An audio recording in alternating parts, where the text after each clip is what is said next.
Hello YouTube, Fuzz here, welcome to Final Fantasy 15 Comrades, and today I'm going to be showing you a quest you should be farming because of the items that it gives. And the first item is the Behemoth Horn, which gives a massive plus 20 to your strength from a single Behemoth Horn, so that's very nice. You know, put a bunch of those on your weapons and you're going to be a powerhouse. And I am going to be showing you some builds in future videos of how you can really maximise out your potential. But the other item you get from the same quest actually is a Wicked Claws. And Wicked Claws gives a whopping plus 24 to your magic stat and plus 16% blizzard resistance as well.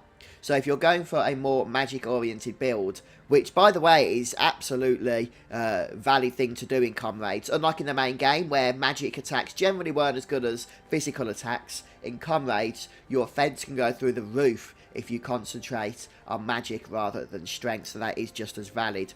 But these are two items, both very powerful, great for leveling up your weapons and for boosting your stats. And the quest you want to be doing is known as a new king in town. It's a level 45 quest, although because it's dropping some really good items, you're going to be grouped often with very strong players anyway that are farming this, so you should be okay in getting through that quite quickly. And to unlock it from Lestalum here, you're going to go across to the side to the east and then down and around here, and it's somewhere down here. I believe it's this one actually. This is the node you want. I know that the quest disappears once you've unlocked it, so I can't show you, but this gives you new king in town. It's either that one or the one before. Either way, come down this path and you'll bump into it, no problems. And you'll probably want to be using it anyway, this path, to unlock the Tomb of the Tool Sigil, because this one will give you a massive boost to your strength stat. Say hi to your pals. So once you've unlocked it, you can basically start farming. Just head under to the Kalthus depot and start farming new king in town. The hunt itself is generally not too bad so long as you have some strong characters in your party. If you're fairly weak, you're not going to really be able to do this with an AI team, unfortunately. You are going to want people that have powered up their weapons or their magic stat or whatever the case may be, because the boss in question is very strong and some high defences can help as well.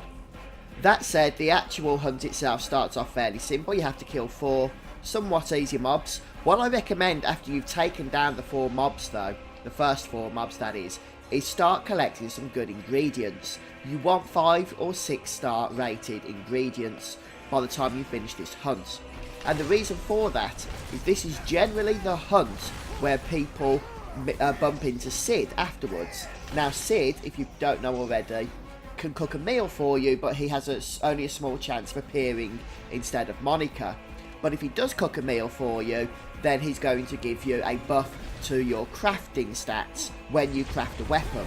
And since you're going to want to be crafting, you can keep that buff active by using a little trick which I'll show in a future video. Or you can look around for it on YouTube or Google, I'm sure you can find it quite easily. I can't show you yet because I still haven't bumped into Sid. But anyway, you do want to go ahead and get some high quality ingredients, because then if Sid does spawn, and it doesn't, I don't believe, increase the chance of him spawning, but if he does spawn, then he'll have a higher chance of crafting the 30% buff rather than the 20% buff. So as I say, this boss can be a little bit tricky, but just try and stay on top of keeping people alive, and try not to have to use your ingredients to resurrect. Just wait for your party members to heal you and stay out of danger, and eventually this guy is going to fall. So the Behemoth Horn is a very powerful crafting material.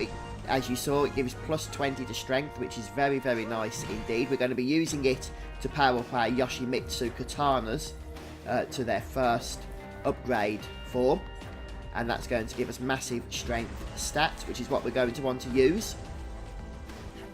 You'll get good experience from this as well, making it a decent hunt to farm for, to level up your character, but you're also going to get Wicked Claws.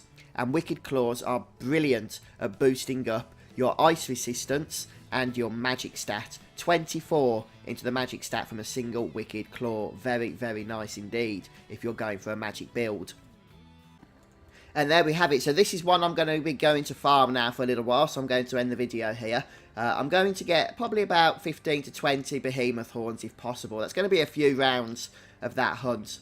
But then I'm going to be using those as I power up my Yoshimitsus in order to get them to the next level. But I'm going to save that for another video showing you exactly how I'm going to be doing that. But we're going to be going for a strong, strength-based build to begin with here. And after collecting one of those, or building one of those, we're going to be looking at doing a magic build as well. So thanks for stopping by today, folks. I hope you've enjoyed watching. If this video has helped you, don't forget to leave a like. And I'll see you soon for more Comrades action. Goodbye.